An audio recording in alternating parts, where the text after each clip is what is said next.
Welcome back to the Daily Lift, and today we're going to be talking about anxiety. I've heard a quote from a very wise man, and he says that your level of success is directly correlated to the amount of hard conversations and the hard things that you do in your life. And I believe this couldn't be closer to the truth. And I find myself having a lot of hard conversations lately. And what comes with these hard conversations and doing hard things is anxiety.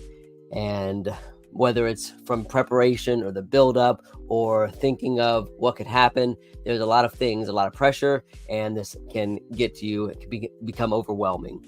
And what I try to do is remember Bible passages like Philippians 4:6. It says, "Be anxious for nothing, but in everything, in prayer and supplication, make your requests made known to God."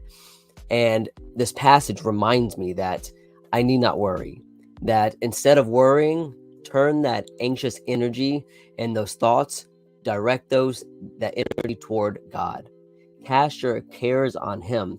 He says, pray diligently. This is what that word prayer means. In supplications, meaning petitioning or making your request known, like he says right after that. And what we need to couple this with is thanksgiving. Gratitude is the antidote for anxiety, fear, and worry. And when we root ourselves in gratitude and we add prayer into the mix, we can watch our anxieties melt away. And also, Peter says in 1 Peter chapter 5, he says in verse 6, "Therefore humble yourselves under the mighty hand of God, that he may exalt you in due time, casting all your care upon him, for he cares for you."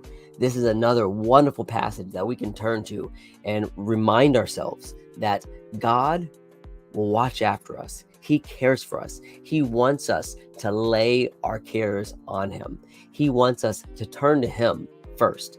Another wise woman always says, a very close woman in my life, when we talk about anxiety and problems that we have in our lives, she always says, "Did you pray about it?" This should be our knee-jerk reaction as Christians. Praying, asking God to help us through even the difficult things, especially the difficult things, and root ourselves in gratitude. This is the way that we battle and deal with those anxious fears that come just by being in this world. There's a lot of pressures. There's a lot of things that are going on, a lot of hurdles and obstacles. And so when we are feeling overwhelmed, when we're feeling anxious, remember passages like Philippians 4:6. Remember passages like 1 Peter 5:6 and 7. And as always,